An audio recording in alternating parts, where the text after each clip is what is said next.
Halo teman-teman semua, kembali lagi bersama saya Ainun Padilla. Kali ini saya akan memberitahukan sebuah informasi terkait sistem Pakar.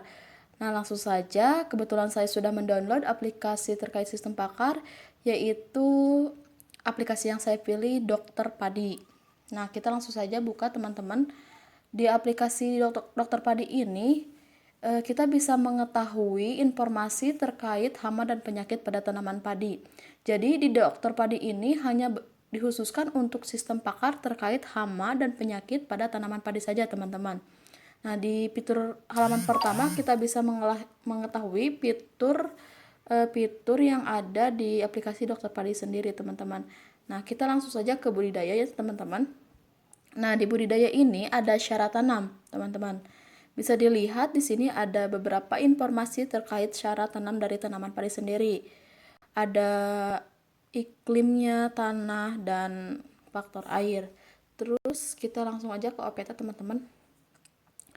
Nah, di OPT ini ada beberapa hama dan penyakit yang dijelaskan terkait hama dan penyakit yang sering muncul itu sendiri, teman-teman, pada tanaman padi. Kita langsung ke penyakit ya, teman-teman. Nah, di penyakit ini ada beberapa penyakit yang dijelaskan. Kita buka salah satunya, teman-teman, di penyakit BLAS. Nah, penyakit BLAS sendiri di sini bisa dilihat di gambarnya. Terus ada umumnya, gejala serangannya, terus terkait pengendaliannya itu sendiri bagaimana, pemupukan, fungisida. Nah, teman-teman, kita beralih lagi ke penyakit yang lain. Coba kita lihat di penyakit yang lain.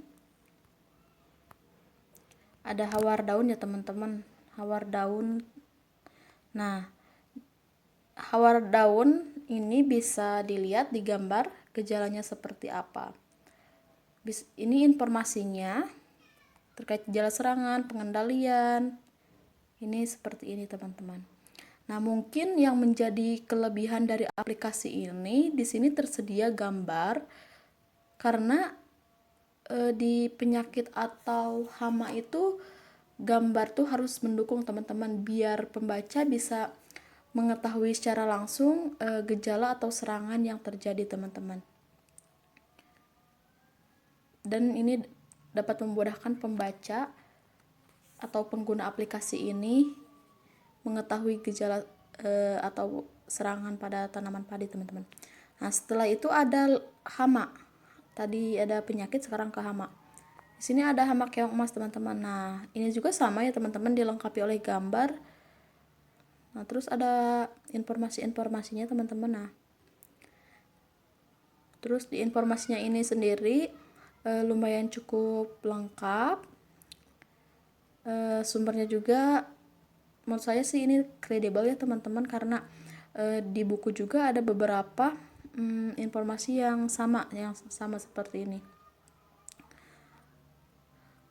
Mungkin ada beberapa informasi terkait tanaman padi ini yang kurang lengkap, teman-teman, seperti di syarat tanam yang tadi itu menurut saya itu agak kurang lengkap, teman-teman.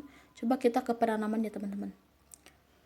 Nah, di penanaman sendiri itu ada persemaian, penyiapan lahan, dan penanaman. Persemaian kita buka. Ya benar ya, teman-teman. Jadi di sini informasinya itu kurang begitu lengkap menurut saya, karena di tanaman padi sendiri itu informasinya itu lumayan banyak sekali, teman-teman. Tapi di sini hanya dijelaskan secara generalnya saja. Mungkin itu yang menjadi titik kelemahannya. Terus di sini juga ada pemeliharaan. Nah, ada pemupukan, pengawuran, pemanenan, dan pasca panen. Coba kita buka di pemupukan. Nah, pemupukannya juga ini sama ya, benar, teman-teman. Jadi di sini informasinya itu kurang lengkap gitu, teman-teman. Ke panen coba. Oke, sama saja ya, teman-teman. Ke pasca panennya. Oh, ini yang panen. Lumayan ya, teman-teman. Nah, selain di budidaya, di sini juga di aplikasi Dokter Padi itu sendiri ada jasa konsultan, yaitu ada konsultan penyakit sama konsultan hama. Akan tetapi di konsultan ini kita sebelum kita bertanya ke aplikasi ini, kita harus benar-benar mengetahui gejala serangan yang terjadi di lapangan gitu. Jadi kita harus mengetahui dulu teman-teman. Contohnya ya, di tanaman padi yang kita amati gitu ada gejala serangan, kita harus tahu gejala serangannya itu terjadi pada daun, batang, atau pada tanaman padi, buah padinya sendiri teman-teman. Contohnya ya, kita ambil saja contohnya gejala serangannya itu terjadi pada pada daunnya. Nah, di daunnya ini kita mulai mengidentifikasi teman-teman. Nah, di sini ada beberapa pertanyaan yang sekiranya mencerminkan gejala serangan yang sama seperti di lapangan teman-teman. Nah, contohnya apakah terdapat hawar daun pada daun? Kalau iya berarti kita iya. Terus apakah daun menggulung dan melipat sepanjang ibu tulang? Nah, kita iya atau tidak ya teman-teman pilih. Terus apakah terdapat goresan memanjang sejajar tulang daun? Iya mungkin. Nah, terus apakah hawar berwarna kuning terang menuju ujung daun? Kalau iya, iya ya teman-teman. Nah, setelah itu kita bakalan mengetahui. Di sini akan teridentifikasi penyakit yang menyerang pada tanaman padi sendiri teman-teman. Nah, berarti kesimpulannya penyakit tersebut terjadinya karena ada hawar daun atau bakteri. Nah, di sini dijelaskan secara umum teman-teman, gejalanya itu dijelaskan. Terus di sini juga ada pengendaliannya bagaimana teman-teman. Nah, kita tinggal buka saja di pengendalian, contohnya di penanaman benih dan bibit sehat. Kita buka. Nah, di sini dijelaskan teman-teman. Terus cara tanamnya bagaimana, dijelaskan teman-teman. Pemupukannya bagaimana, dijelaskan juga. Terus sanitasi lingkungan, pencegahannya. Nah, teman-teman, tadi kita bisa mengetahui dari gejala serangan yang terjadi pada daunnya, teman-teman. Nah, coba kita ambil saja yang terjadi itu pada batang, teman-teman. Serangannya itu terjadi pada batang. Sama ya seperti yang tadi, di sini ada beberapa pertanyaan yang sesuai dengan kondisi di lapangan. Nah, contohnya apakah batang mudah patah? Nah, apabila batangnya mudah patah, iya atau tidak. Terus apakah pangkal batang mengerut dan berwarna coklat kehitaman? Kalau iya, iya. Kalau tidak, berarti tidak. Terus berarti di sini ada identifikasinya, penyakit yang menyerang pada tanaman padi adalah penyakit blast, teman-teman. Nah, di sini juga sama seperti yang tadi, menjelaskan secara umum gejala serangannya itu, menjelaskan bagaimana, terus teknik pengendaliannya bagaimana. Nah, di sini ada beberapa teknik pengendaliannya, teman-teman. Sama seperti hal yang tadi. Di sini ada bagaimana cara pengendaliannya, terus waktu tanamnya bagaimana, terus jarak tanamnya seperti apa, terus pemupukannya seperti apa, terus penggunaan fungisidanya itu seperti apa, teman-teman.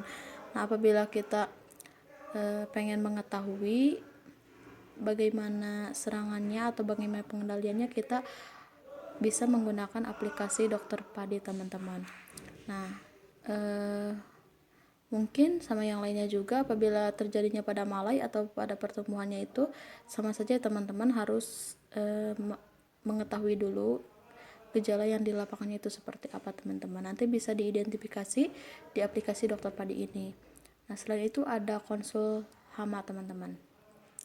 Nah, sama halnya dengan konsul penyakit, konsul hama juga sama, kita mengidentifikasi, teman-teman. Nah, jadi di sini mengidentifikasinya seperti ini, teman-teman. Ciri-cirinya adanya rumput hilang, terus adanya beberapa keong emas yang berada di sekitar tanaman padi, adanya potongan daun yang mengambang di permukaan air, teman-teman. Apabila iya berarti iya, apabila tidak berarti tidak. Contoh kita ambilnya tidak ya, teman-teman. Nah, berarti kalau tidak, nanti dikasih lagi pertanyaan, teman-teman. Tanaman menguning pada daun, terus terdapat serangan warang pada tanaman padi, terus terdapat telur berwarna putih seperti buah pisang di pelepah daun. Apabila iya berarti iya, teman-teman. Nah, berarti di sini teridentifikasi hama yang menyerang pada tanaman padi itu sendiri, yaitu berang batang coklat, teman-teman. Nah, di sini dijelasin secara umum ciri-cirinya bagaimana, gejalanya bagaimana. Mungkin sekian terkait informasi sistem pakar dari Dokter Padi. dari aplikasi Dokter Padi. Nah, jadi aplikasi Dokter Padi ini aplikasi yang bisa memberikan informasi dan jasa konsultasi kepada penggunanya terkait hama dan penyakit pada tanaman padi. Nah, mungkin ini juga bisa menjadi rekomendasi dan bisa menjadi solusi bagi pengguna aplikasi ini untuk bisa membantu kita dalam mengenangi permasalahan yang ada di lapangan terkait hama dan penyakit pada tanaman padi itu sendiri. Nah, mungkin dari saya sekian, kurang lebihnya mohon dimaafkan. Wassalamualaikum warahmatullahi wabarakatuh.